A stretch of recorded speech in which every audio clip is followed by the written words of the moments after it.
Thank you, Nathan. Set a few things down here. Well, good morning, everyone. I, too, want to begin this morning by thanking all of you for attending, our sponsors for their generous support, our speakers today, and the Partnerships Inclusion Council for your hard work putting together this valuable opportunity for community conversation, learning, and sharing. I want to give a special thanks to Nathan for your valued leadership to diversity and inclusion across the community and the state. It's hard to believe that a year has passed since our last executive forum on diversity and inclusion. As I opened last year's forum, I shared with you a rather lengthy list of accomplishments outlining why Central Iowa is achieving enviable growth compared to other areas across the country. And today, the momentum continues. We continue to be the fastest growing metro in the Midwest. Per capita, our population, job, and economic growth is outpacing every other Midwestern metropolitan community, including Chicago, Omaha, Kansas City, Minneapolis, Madison, Indianapolis, Milwaukee, St. Louis, just to name a few. Our region's population has grown 24.1% from 2000 to 2015, with a projected growth of 7.9% from 2016 through 2021. Our fastest growing demographic is the age range of 25 to 34-year-olds, and our median average age now is 35. 60% of our working age population group is of minority background.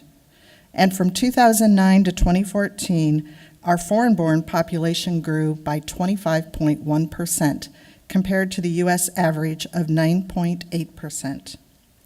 In 2015, 12 new companies located in Greater Des Moines and 23 companies expanded, resulting in over $563 million in capital investment in our region. And we continue to be recognized as a best of city by numerous national publications and ranking sources, far too many for me to go through the list today. All of these great accomplishments and many more are not the result of any one person or single organization, but are a result of the commitment and collective power of all of us. Just as we know we all, too, must own and must work together to address our challenges and opportunities for improvement. We have learned over time that every voice matters if we want to make real change. At last year's convening, we asked for and welcomed your ideas as to how we can become a more inclusive community. Based on your feedback and that of others, we've made progress on a number of key issues facing our community. The Partnerships Inclusion Council determined a key priority for 2016 was to focus on the employability disparity of Blacks and African Americans. A special committee within the council was formed, and today, as Nathan said, they will share with you the results and recommendations of their work to date. This August, we unveiled the Global DSM International Talent Strategy recommendations to make Des Moines a more welcoming community to foreign-born. And yes, there is several copies on your table, and if you'd like more of those, please let us know. We can make those available to you.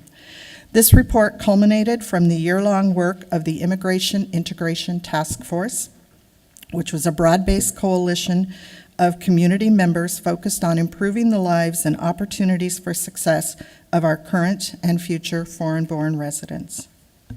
United Way's Opportunity Plan continues to coalesce an extensive and diverse group of leaders around the overarching goal of reducing poverty in Central Iowa, and we're already starting to see the results of that great work. Last December, we launched the EDGE 75 by 25 campaign with the goal of ensuring that 75% of our working age adults by the year 2025 have some post-secondary experience, whether that be an industry-recognized credential, certification, 2-year degree, 4-year degree, and above. That's a lofty goal, but we also know that the jobs of the future here in Central Iowa, more than 70% of them will require that post-secondary experience. So we really have to shoot and attain for that goal. And key to achieving this goal will be our region's ability to reach United Way's Bridges to Success goal of ensuring that at least 10,000 of our working age adults in Central Iowa who currently now do not have a high school degree or equivalency can achieve that level so that they too can move on into these higher education opportunities by the year 2020. And last, I am extremely honored to share with all of you today, and hopefully you all picked this up, the 5th edition of Inclusion Magazine. In 2007, the partnership and Des Moines Business Publications envisioned a magazine that would showcase the inclusiveness of our community through the words and photos of our diverse populations. I could not be more proud of the publications produced by business publications to date, but I think as you peruse through this edition, you will all agree that this latest edition knocks it out of the park. I believe these words from a Business Record subscriber to publisher Jeanette Larkin say it best. And I quote, "I thoroughly enjoyed reading your recent publication, Inclusion, that was an insert in the Business Record. It portrayed our community in affirming ways and highlighted the accomplishments and leaders of our community that I rarely read about. I especially liked your section on your neighbor's faith, which is instructive for people to know the array of faiths we have. Classy and artsy pictures and layout. All well done. Thanks to you and your staff for showing the life of Des Moines that is vibrant and alive, but rarely brought to our daily consciousness. Let's see more of this from BPC." And I couldn't agree more. And thank you to Business Publications for, again, providing us this beautiful magazine. These are but a few examples of how we as a region collaborate to advance our community and make it even more inclusive. As a community, we have been and will continue to be successful in large part due to our ability to work together with one voice as one region. With that in mind, I would like to comment briefly on Wednesday's tragic events that resulted in the loss of life for 2 police officers in our regional community. My heart goes out to the victims, their families, and the Des Moines and Urbandale Police Departments. My thoughts and prayers are with you all, and I thank all of our officers in uniform for your service and dedication to our community and our country. In light of Wednesday's events, I believe now is a good time to remind ourselves that we are one region, that together we are building a stronger community where we all share in our successes, and we all help each other heal and move forward in the face of tragedy and adversity. Today we will continue to advance an important conversation in our community, and we will do so in true Iowa fashion, with civility and community pride. Today's conversation and sharing of ideas will continue to advance our community's successes. Thank you for coming.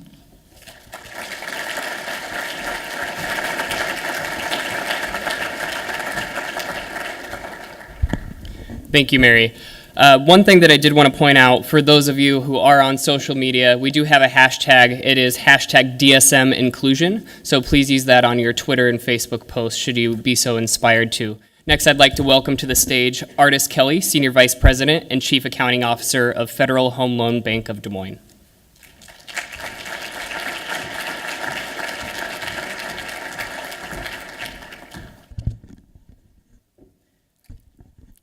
Thank you, Nathan. Good morning and welcome.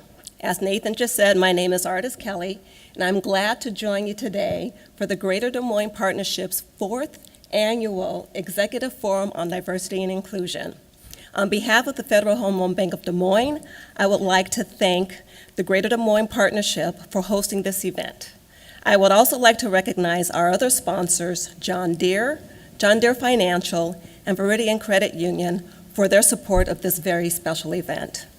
Like many of you here today, the Federal Home Loan Bank of Des Moines views diversity and inclusion as a crucial and valuable aspect of our organization and business.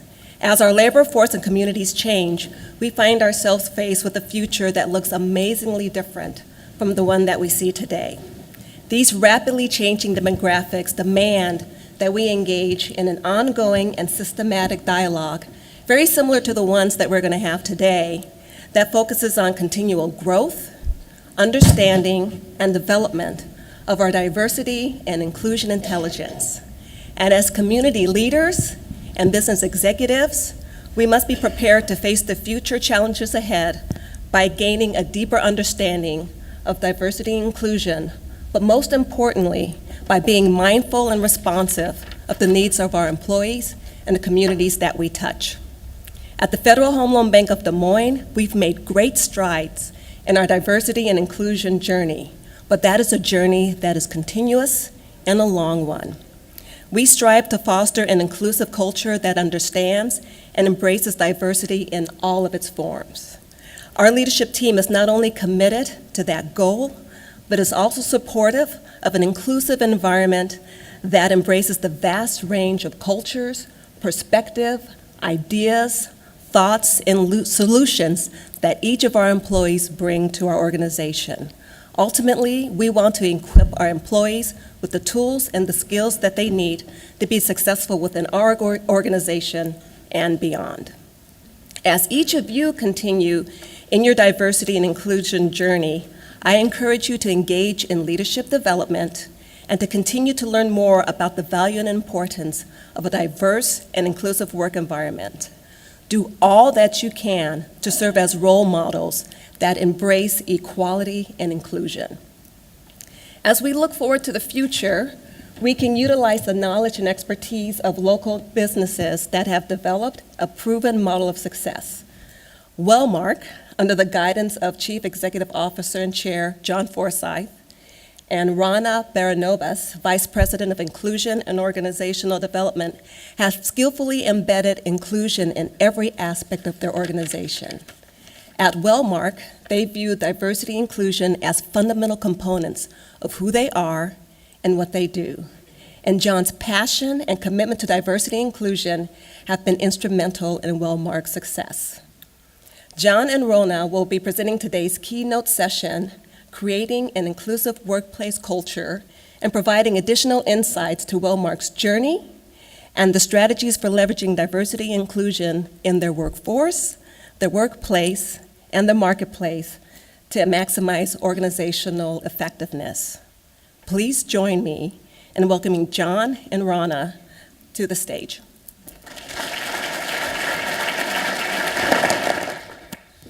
Thank you for that kind introduction. Now, this is where we're supposed to stall, but you're so quick we don't even need to stall. Could have walked faster. So Ron and I are delighted to be here with you today.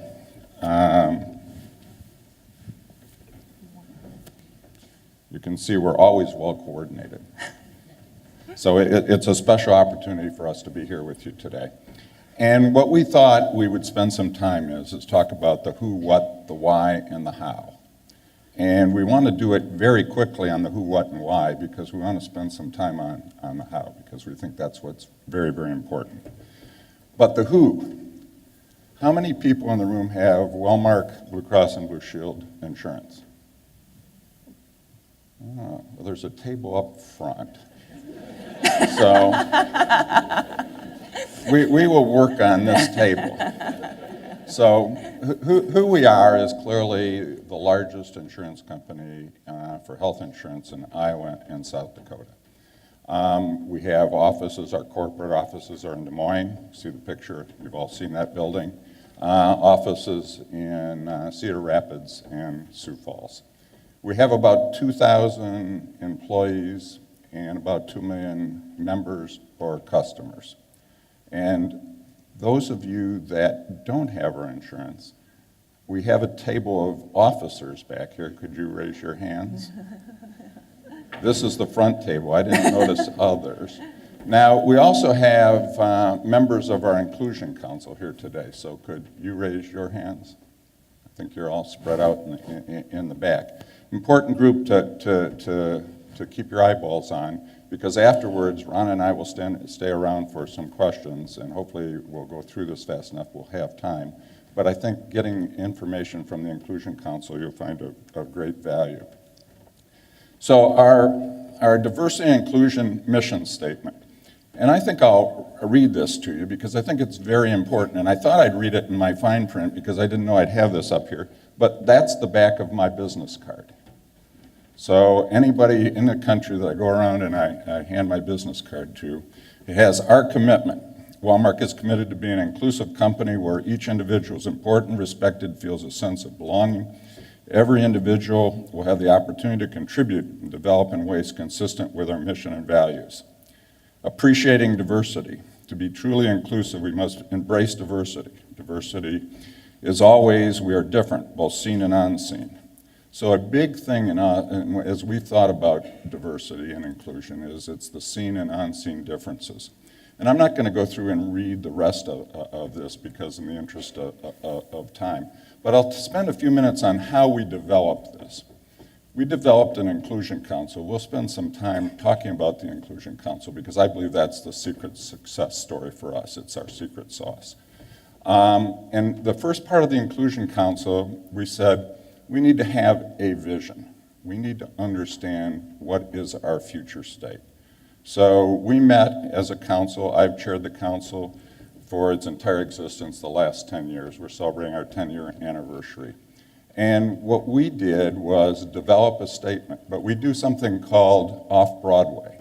So we have members of our council take what we've developed and they go out and talk to 15 or 20 of their colleagues or their friends. So we have a multiplier effect.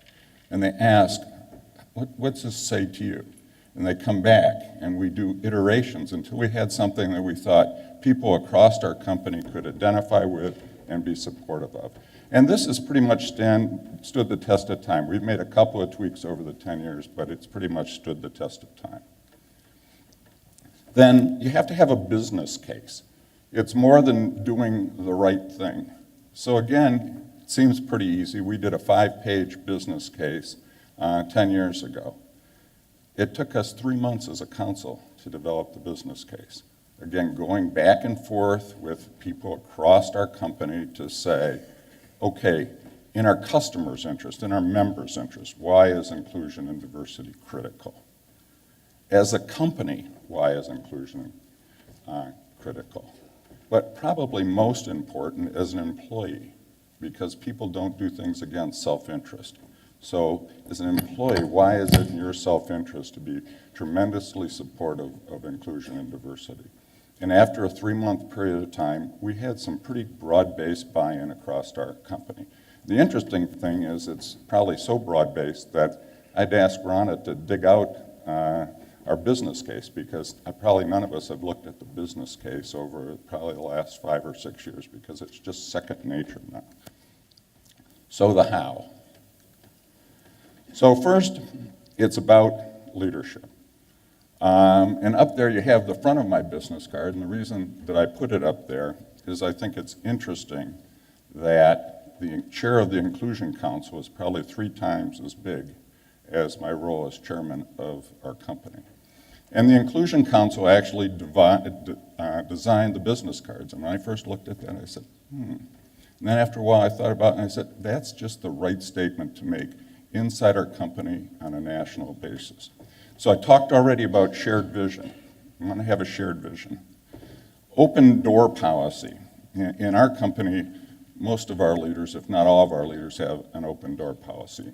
In my case, I sit every day that I'm in town at breakfast time in the cafe so people can come and talk with me. People email me on a daily basis. So there are all kinds of ways to have access to me. Frequent engagement with employees. We have all-employee meetings. I do, senior leaders do. I have breakfast meetings with groups of employees. Our senior leaders do that. Rona's going to go through a number of other things that we do, but we think that having an open door, frequent interaction, having a sense of employees is really important. And I'll talk about the Inclusion Council in that regard because that's one of the keys in terms of being able to interact in terms of what's in the minds of employees. Leader expectations. So as we went through this process, we set both employee expectations around inclusion and diversity and leader expectations around inclusion and diversity, and we followed those over the years. provide the necessary inclusion resources. So when we started this, we thought, Laura Jackson then was our head of HR, and she and I thought, well, we can do this. We don't need any dedicated resources. And we found out that you need dedicated resources. It's not something that you can really do off the corner of your desk, because it really is a full-time endeavor, and it is a continuous improvement process. So it's not like you get to a point in time you say, we're declaring victory. And community involvement. It's very important for all the executives of a company, and ours do this, are very, very involved in various aspects of the community. And again, Rona will spend some time talking about this. So I mentioned the Inclusion Council, and I believe this is one of our keys. I came from the University of Michigan, and I ran the health system there, and I was at Michigan 26 years. I've been here 20 years, and so I was thinking about this. So about 35 years ago, I formed a diversity council at the University of Michigan, and we did some wonderful, wonderful things. So when I thought here, I started to think about a diversity council, and I thought, no, it's really broader than diversity. We should be thinking about inclusive in a very broad basis, and we did that. So we formed the council in 2006. So again, we talked in a broad basis of the vision. We hadn't developed the vision statement. We hadn't developed the business case. And we said, being on our Inclusion Council is a job. It's not full-time, but it's a very important job. So we had people apply to be on the Business Council. So we had an application. We had people write an essay of why diversity and inclusion was important to them, ask what kind of contributions they felt they could make. And we had literally over 100 people apply. And at the time, we had our HR staff, we said, this is an application. So we had it go through the normal employment process and had people in HR go through, review, and then Laura would interview the top people. And we started, I believe, with 13 people on the council. And I said, I want it presented to me, just like usually if I was hiring somebody, I want at least 2 qualified applicants for every position. So I ended up interviewing 26, 27 people, and we selected people for the council. One of my great choices was Rona. So Rona was a member of the council. At the time, she was the head of sales in Cedar Rapids, Iowa. So when we go through the process, in the interview process, we say, okay, we have kind of a matrix. You'd want people from certain locations, and you'd want different levels in the company. But we say, what we want first and foremost is the very, very best people. And we've been able to accomplish that, I think, over time. Now, the process of the interview process still exists today. We still have applicants, and we still have quite a few applicants whenever we have a position. So people are assigned to 2-year terms, and we have term limits. So you can have 3 2-year terms, and then you have to rotate off the council. Some people are there for a term, some people 2 terms, but we want a number of new and fresh ideas over time, so we term limit people. We again look for a cross-sectional group of people, and it became fairly clear to us about 18 months into this process, where Laura and I, it was about a half-time job, that we really needed to have somebody that was full-time that helped us. And so we did a national search for a person to be our key person in inclusion and diversity.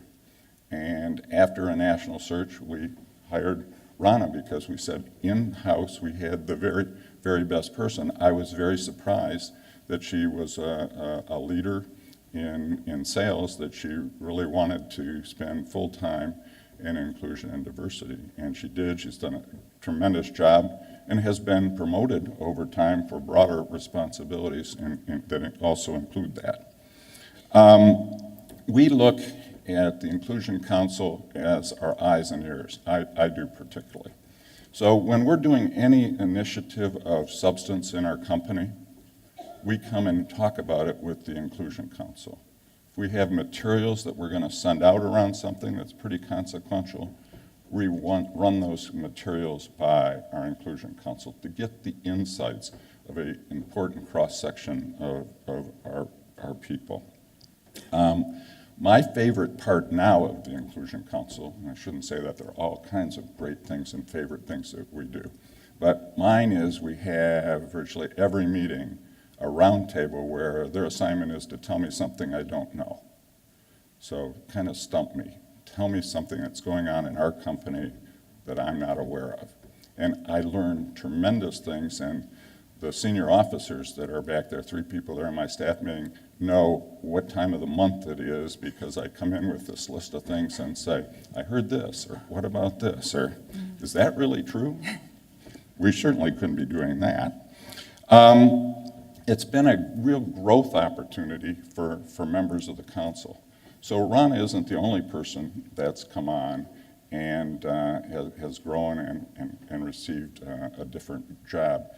Over time, almost 50% of the people that have come on our council have ended up leaving our council in a different position, in a position they said they had aspired to. And of that 50%, half of those are people that weren't in leadership that went into leadership. So it's been a great development opportunity for people in our company. You can see up here everybody's picture, and you can see where we have committees. So several years ago, we said, we have a lot of great people, and we're doing everything as a council. So these meetings would be day-long meetings. I participate for the day. We said, you know, we could get a lot of things done if we subdivided into subgroups. And so now the council meetings actually are a half a day, and the committees then meet the other half of the day and do other things throughout the course of time. So that gives you some sense and a macro sense, and I'm going to turn to Rona now to go through a number of other elements in a more granular sense. John mentioned that we have a number of tactical things that we've done, and I could stand up here all day long and talk about that. I know I have an abbreviated time to do that, but I think that the passion that we have around this topic, it's really important to kind of share with you the things that we think have probably been most effective and easily adaptable. So when I think about learning today, we think about we've come here so that we can share our story. Our story isn't necessarily going to be adaptable for everybody, but we think that what we can share in a lot of ways could be adaptable and customized to each and every one of your organizations.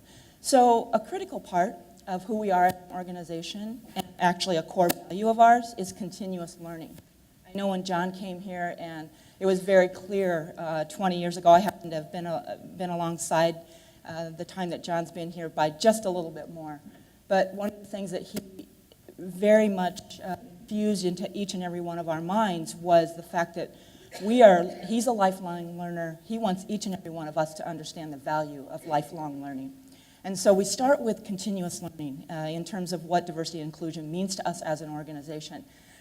Let's start with the classroom, right? I mean, that's kind of the first place in which we think when we think about learning.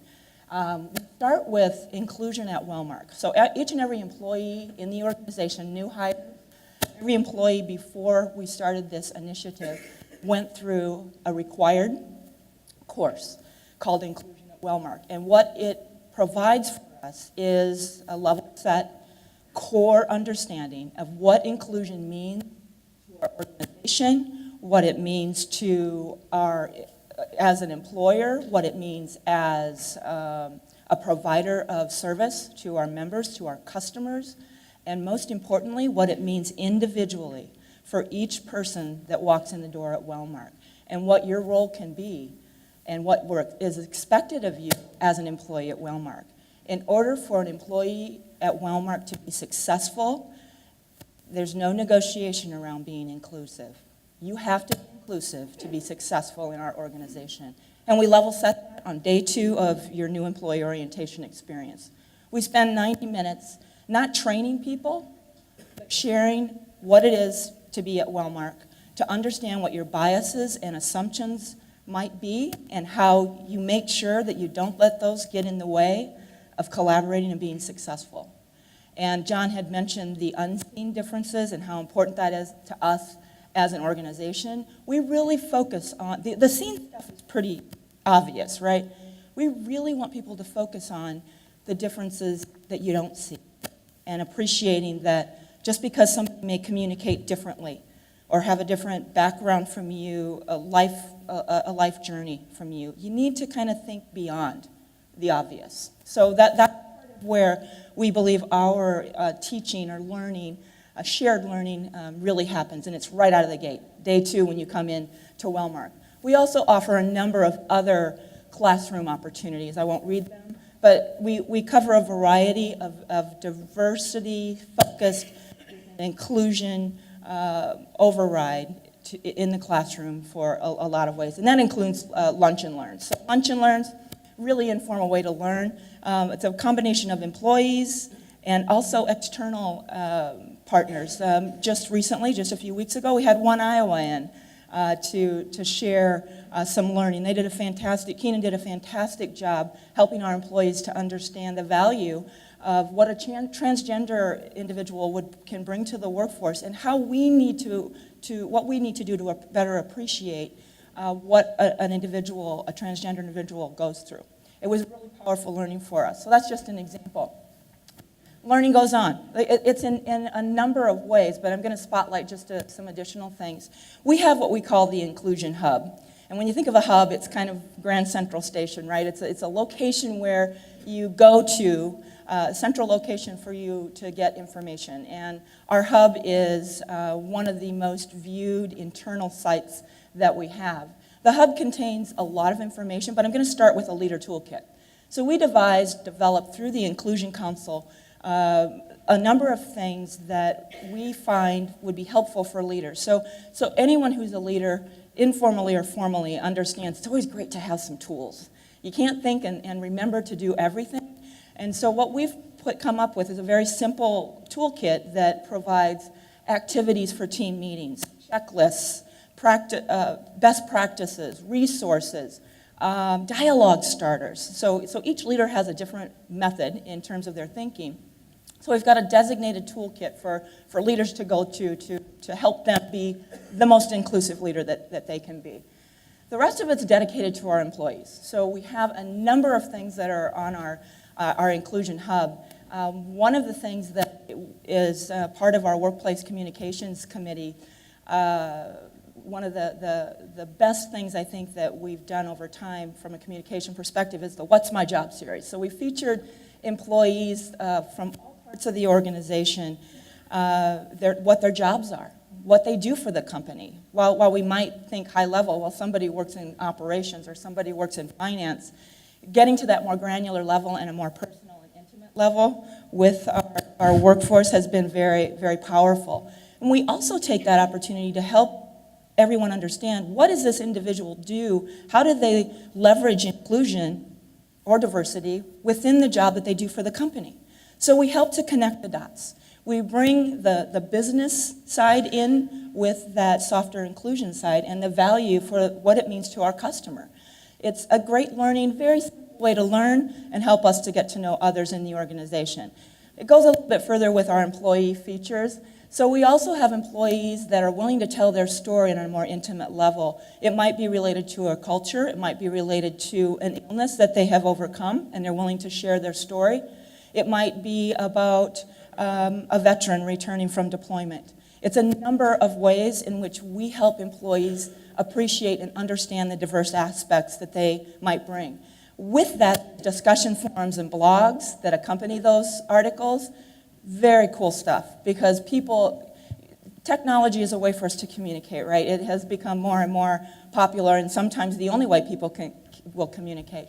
It's a great way to have dialogue in a really simple format and bring people together.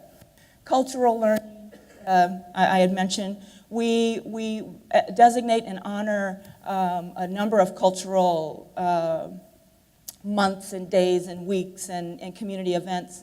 And it's really a great way for all of us to learn more.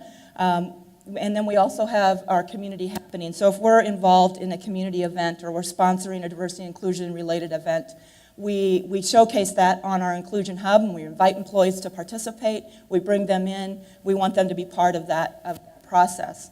Observance calendar. I think that this has been one of those things that, so for virtually every day of the year, there is some level of celebration, whether it's within the American culture or another culture, whether it's religious, whether it's a tradition. And we put that on our Inclusion Hub. And so it's a great way for people to understand what their neighbor might be celebrating that they may not. One example last year was an employee that recognized her colleague, who was from another country originally, is an American citizen here now, that there was something on the calendar related to her religion and culture. And she bought a balloon and a card in and surprised her colleague to let her know, I read up on this, and I just want you to know I'm honoring and appreciating this with you. That employee reached out to me and told me about it, and it was one of those little things that somebody took the time to do, but that's the type of behavior that we hope all of our employees can appreciate and enact. Casual days. So you might think, what in the world? How do you learn from a casual day? How the heck do you learn from a casual day? Casual days in our organization, and I can see all of our team members back there smiling, are highly revered. We have a dress code, just like all of you, I'm sure, do in your company. So we once in a while, we'll have a casual day where we get the opportunity to dress down a little bit. You can wear jeans, you can wear certain t-shirts. It depends upon the day. But casual days are only granted by our chairman and CEO. So they're really special. And they're granted via email, sent to the entire organization, but they're always attached to a particular event, a particular situation, a particular celebration, and John always tied to it a lesson or a learning. Quick little paragraph. He oftentimes will provide a link to find out more, and then he will grant the casual day. The casual day is November 9th. I'll give you an example. This month is Native American Heritage Month, and just November 1st, John sent out an email honoring that it's Native American Heritage Month. He was going to grant a casual day, talked about the enrichment that the culture brings to us, and provided some additional resources to learn about it. Quick paragraph, very effective way for people and an email that comes from him, every single employee in the company reads it, right? So it's a quick way for them to learn and to also celebrate the fact, we get a casual day. I know you might think, a casual day, really? It's a big deal in our company. People love them, and it's a very simple way to leverage something. John to take the time and to do that. Maybe, I would say 1 or 2 a week probably go out now. He's more generous than he used to be with them. He kept them a little tighter. He used to keep but he's been a lot more. So they're really, it's just one of those simple things that he does. I'm going to talk a little bit about employee engagement. So learning is important, and learning overlaps with engagement and vice versa.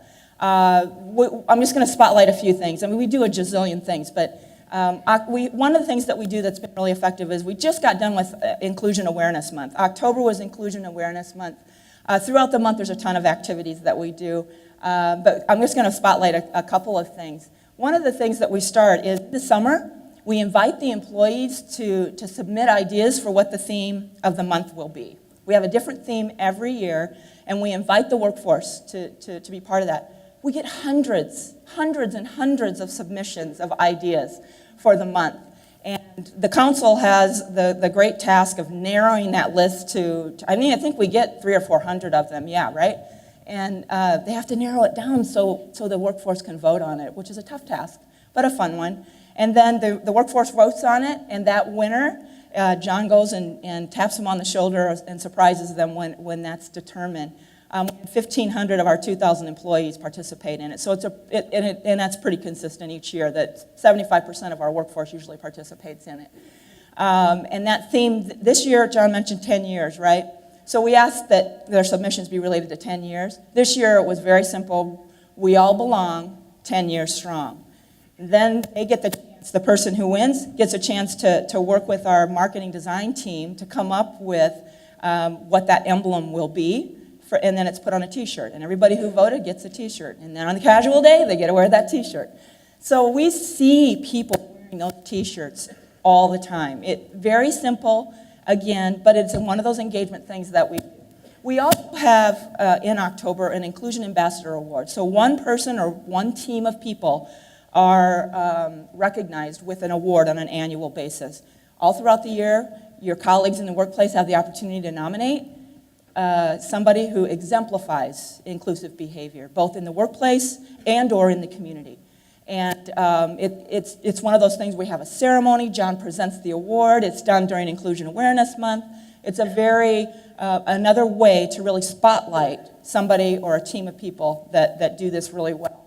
Employee Appreciation Week, we celebrate our core values during this week in June, every year in June. We've done it for about 5 years now, 5 or 6 years.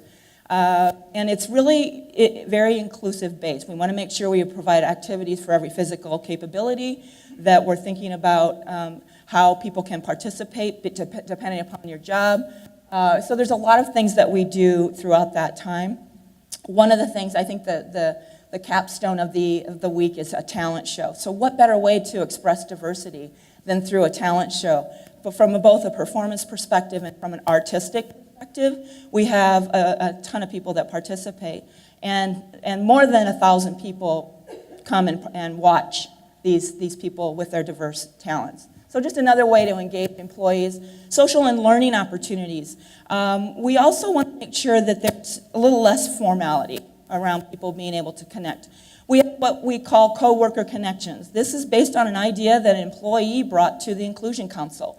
A few years ago, she came and said, she called it buddy lunch. We kind of adapted it to call it coworker connections. But you sign up and say, you know what, I would love to meet other people in the company, and if you want to be part of this quarterly process of being paired up with someone in the company, you throw your name in, and we do once a month there's some program that you can randomly pair people up, and we let them know, here's your 2 people, or here's your partner, you guys go out and figure out what you want to do, whether it's coffee, whether it's lunch, whether it's taking a walk, and we do that every quarter. It's called Coworker Connections.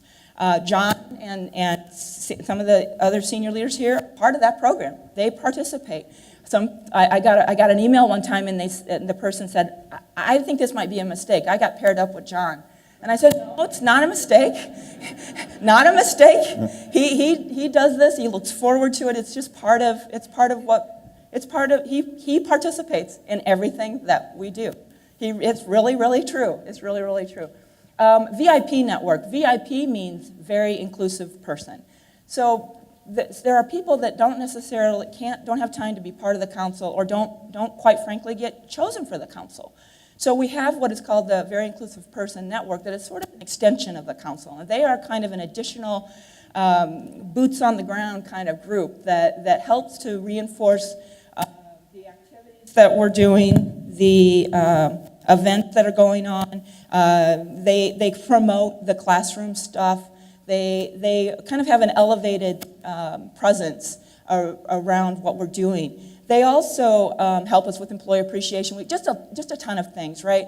So this group, there's about 60 of them, but it's just one more way, that kind of grassroots way, to help additional people really appreciate the value of what we're doing. And, you know, when they raise their hand and they want to do more, we always we want people to be at the table when we want to do more.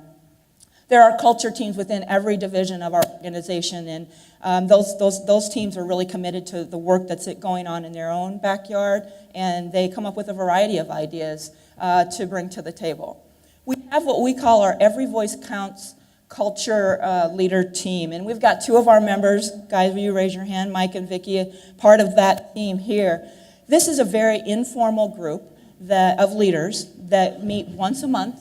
We meet, and our intent, this is championed by one of our executives, Vicki, and we really meet to thought share. We thought share, they're all from all across the organization, and it's to thought share, to share some practices, to talk about what may not be going so well, what can we learn from each other, And what we end up doing is we take some of those learnings and some of us adapt, and we use some of the stuff we learn in that meeting. It's been a really powerful way to get a group of leaders together to serve as ambassadors in a different way throughout the organization. Community involvement. This, John had mentioned, another component that's kind of a pillar for us.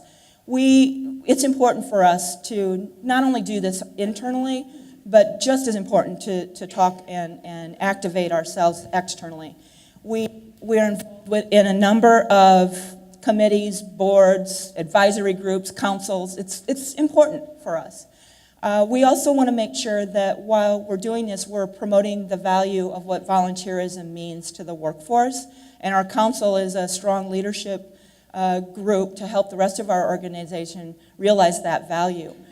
Through our Blues Care Giving program, the council helps to encourage and promote the opportunity to get matching gifts and or financial credit to a charitable organization of your choice through the Blues Care Giving program. Since its inception, there have been 218,000 hours of volunteer time submitted to this Blues Care Giving program. And employees have the opportunity to earn, if you will, up to $10,000 a year to give back to the community through volunteerism, through matching gifts. So it's important to us to recognize and help our employees recognize the value of what that means to us. Like I said, I could stand up here all day, but I'm going to hand it back over to John, and he's going to talk a little bit more about how we make sure we're holding ourselves accountable as we go forward. So one of my lessons learned here is Rona has a far greater neck range of motion than I do, because I was afraid that if I was going to look at those things, I'd be in the front table. So it's one of the prices of aging, I guess. So in my view, if you can't measure something, you can't manage it, right? So measurement is mission critical. So we look at measurement probably in two different ways. One, how do you measure it internally? And then how do you do something that's an external validation, if you will, or learning? So in internal, at the end of every year, the Inclusion Council takes a step back and talks to others in the organization and comes back and says, what were our X number of accomplishments during the course of the year, and where are our targets for opportunity? And since it was our 10-year anniversary, we went back and said, okay, what were our top 10, one per year? And I'm not going to go through these, and you've had the opportunity to read them, but I think it's important because even taking the step back and thinking about the 10-year journey, it starts to get you thinking about the next 10 years and the other things that you're going to want to do over that period of time. Maybe more importantly is the outside view of things. So since 1997, the year after I came, we've been doing cultural audits. So it's an outside firm that we hire to do a cultural audit. And we're able to get somewhat granular on this because we'll know about exempt and non-exempt, we'll know about leaders, we'll know about executive leaders, so you can cut it that way by location, by division, just won't go down below 10 people, right? And we've had great success in terms of people knowing that we'll use the data in constructive ways, so we always have at least 75 to 80% of our employees that participate in this survey. And I'm proud to say, and the reason we do it every 3 years is it takes 3 years to even impact a culture. So if you're starting to think about this and you're going to say, well, we're going to measure everything every year, you can't really dramatically impact a culture in less than 3 years. So that's the research, so we do it every 3 years. And we do it in a way that we have a circumplex, and there's this high-performing culture, and it's in this one part of the circumplex, and it's a humanistic and encouraging culture. And for the first time in 2015, that's where our culture is. So it took us that long of a journey to get our culture. Not that we haven't got a number of things we continue to need to improve on, but we're in the neighborhood of the optimal performing culture. We have the opportunity to add some questions to this. So this is a survey that they use internationally and use it in publicly traded companies, nonprofit companies. So it's a broad-based kind of thing, and you can do benchmarks, and we know we have among the highest rates of return in the survey. But we were able to ask questions around diversity and inclusion, several, and here are two of them, and we were just so proud to say 96% of our employees, so that means over 1,500 of our employees, over 75%, are proud of our commitment to inclusion and the value, respect, and they value and respect and appreciate differences. Can't do this, in my judgment, without support from your governance. So up here is pictures of our board of directors, and they're involved. So they're involved at least twice a year. Once a year, Rona will come to a board meeting and present and say, here's what's happening, here's what we've done, here's our plan for the next year. But, and our board enjoys interacting with Rona, but their highlight is once a year, we either have a breakfast or lunch meeting with the Inclusion Council. So we spend an hour and a half as a board of directors with the Inclusion Council, and the Inclusion Council presents to our board. They interact with our board, but then they present. And last year, we had each of the chairs, as well as a couple other people, made presentations about what had happened, what they're proud of, what areas that we need to focus on. So we have a very engaged board, and I think that's an important element in terms of the top-down element of this. I think inclusion is a team sport, so it's not a bottom-up or a top-down, it's an everybody on deck, and that's the way we have approached it over the years. So in summary, I could read as fast as these things come out. Maybe I could read them faster. So, these are the 7 things that we've talked about. I've said I think the secret sauce is in the establishment and the development of the Inclusion Council. I think that's really made a huge difference, and it's about the quality of the people that make a difference. It's always about the people, right? You can put any structure in the world, and if you don't have great people, it's not going to work. You can have a kind of mucked up structure, and with great people, they'll figure out how to make it work. And we think we have great people and a pretty good structure. As was said in the introduction, it's a continuous journey. And we're proud of where we are, and I know we're proud of where we're going. So we hope we left enough time. There's no clock in here, so I don't know. We've been talking relatively fast, so we'd leave some time to interact with all of you. Okay. Nope, we've got 10 minutes. 10 minutes, we talked fast enough. Yeah.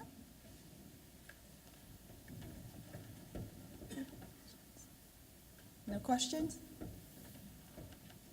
Anybody have questions for John and Rona? We'll bring a microphone to you.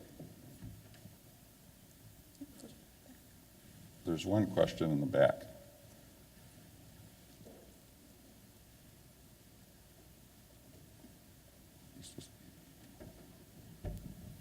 Hi, thank you for talking about your processes and the practices you've been putting in place.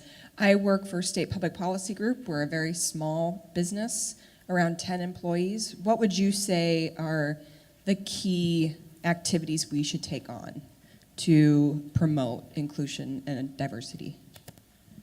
Your company could be an inclusion council. Seems to me you have great opportunities to interact and talk about these kinds of things, to do continuous education together, to pick things to be involved in the community together. Seems like it's a great way in terms of teamwork and building a team. I would ask them. So if you have, if you're the leader of that group, or whoever the leader of that group is, as long as that person is all in, so for me, that's where it starts. I know John goes back to the Inclusion Council, and he's quite humble about the fact, but it's because of him that I believe we've been so successful. It starts at the top, and whoever that leader is has to live it and has to walk that talk, and then bring that group of 10 together and listen to what they have to say. And it gets shaped from there. Once they have a seat at the table and they can share their voice, and you can kind of allow them to grow it, I think that's where the opportunity is. Again, I think it's all about continuous learning, but it's all about people's self-interest. So you have to figure out how you package things So if somebody looks and say, that's in my self-interest, because people don't do things against self-interest for any period of time. And I don't think this is difficult to make it and package it in a way that's in people's self-interest. Hi, I'm Jackie Norris. Thank you for this conversation. I'm the new president and CEO of Goodwill, so I've appreciated this conversation both as an employer of an organization of 400 employees, but also as an organization whose mission is to provide skills training and place people in jobs, people that have barriers to working, whether it's physical, mental, intellectual disabilities, people with disabilities, or people that just have fallen on tough times, reentry services, things like that. So my question is around the business case, because people like the ones that we serve, they're a little harder to employ. They require special services that maybe a competitive employee might not.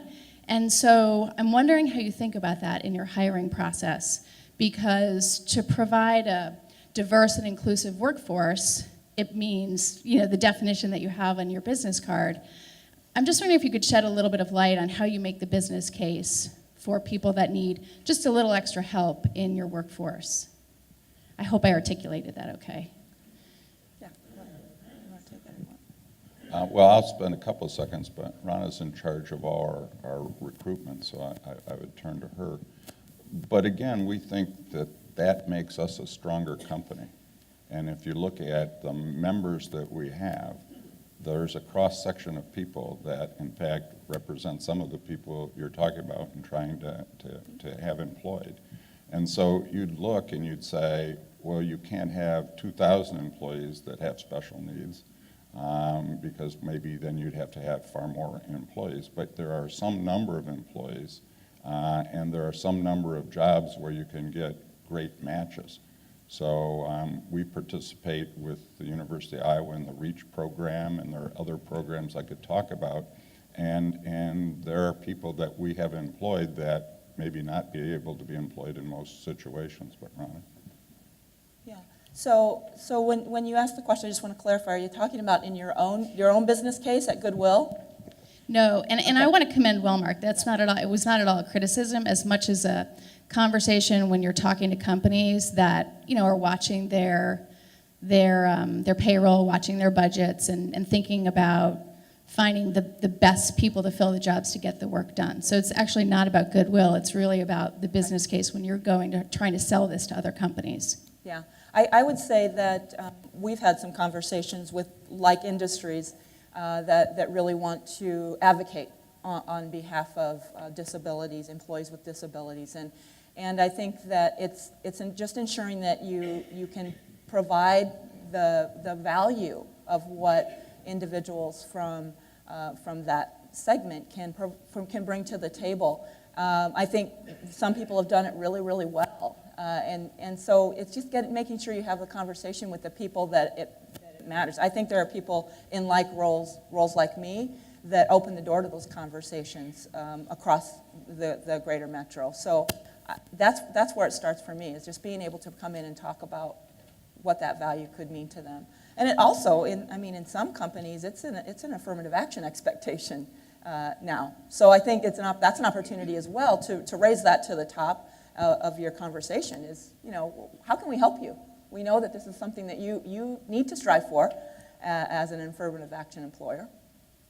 You probably have done this, but I would have an advisory group that has, you know, business leaders and HR professionals that would help in that regard as well. Good point. Good morning. My name is Red Salas at Des Moines University. I want to thank you, John and Rona, for the wonderful work that you're doing at Wellmark. It's amazing. My question lies in the area of, the comment that you made, John, that diversity and inclusion is a collective effort, teamwork. And I certainly believe that, and I support that. But I can tell you from my experience at Des Moines University, we have a wonderful CEO and president, Dr. Angela Walker-Franklin, and the board of trustees that really do value and embrace diversity and inclusion. So that top bottom is the critical component of the process and building a structure that's effective. So speak a little bit more to that team collective effort that you talked about, John.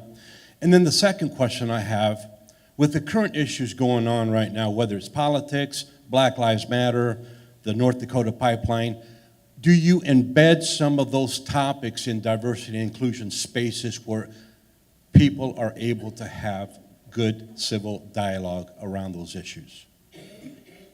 Okay, so two very different questions, and Dr. Franklin is magnificent, and early in her tenure she came and we talked to her about the things that we've done programmatically. I think in a university environment there may be more challenges, having thought back to my days at the University of Michigan, because you're dealing with students, you're dealing with faculty, you're dealing with staff, and they're not all the same in terms of their views of the institution or their needs. So one would have to look at it in different component parts, but I would think you'd have a group that looked at it in an aggregate way, and I think that's in fact what you do have.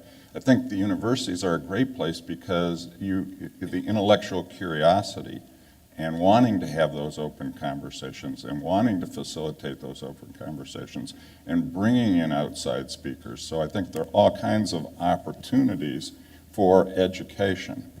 And the faculty sometimes are the most difficult ones to educate, based on my life experiences. But again, how do you package this so it's in their self-interest? And we can talk afterwards about some of the ways that might take place. Ron, is there anything you want on the first one? No, I don't think so. On the second one, again, some of the issues that you've talked about can be focuses of what we do in Lunch and Learn series. So you can take a topic and have a conversation. Now, it's not going to be a conversation of 2,000 people, right? It's going to be a conversation of 50 people or 75 people or 25 people. But again, they are representative. They talk to people in their community. Sometimes in my employee meetings, something around politics will come up. This last set of employee meetings that came up in virtually every meeting, including in Cedar Rapids, who would I vote for and why? Or who should they vote for from a company perspective? And we tend to try and say we don't like to talk about politics in the work environment. So I recently got an email from somebody that wanted to, towards election day, start to be able to wear buttons of their candidates to promote discussion. And our thought was, it's probably not a good idea. And probably wearing red, white, and blue and promoting the broader discussion is probably a better idea at this point in time. The Inclusion Council, there are topics that come up like that are pretty hot button topics that, again, it's part of continuous learning and it's part of mutual respect. So if we went through our values, one of them is continuous learning, one of them is mutual respect. But it's very difficult, and I'm not saying we've mastered it in any way. Yeah, I would say, Rich, that the dialogue component, all of those things that you mentioned are incredibly emotional topics, right? And you've got to just make sure you have the right facilitator to ensure that the conversation goes in the right direction and that it's productive and that it's not just about, bashing one side or the other, because there's always a side, right? There's always a perspective. It's more about having, and I think our dear friend Donna is, what a great example of how a civil dialogue has been incredibly successful. I think she's a role model on how to do that really well. I think some of you may know what I'm talking about, but she'll talk more about that later. I won't steal her thunder. But it's, for me, that's the opportunity. How do we have respectful dialogue to ensure that everybody's voice can be heard, but you can respect the fact that somebody else has a different opinion? Why don't you mention our OUCH course? Yeah, well, so one of the courses that we have is called OUCH, and it's really based on everybody understanding that the things that we say, the things that we believe in, the things that we might do individually and personally could in some ways be offensive or if we're vocal about it, to others. It's just a fact of life. It helps us understand how to react to if you hear a comment or something that isn't in your mind appropriate, or it's in the face of bad behavior. How do you use these techniques to help bring attention to it? And ouch is the most simplest way to do it.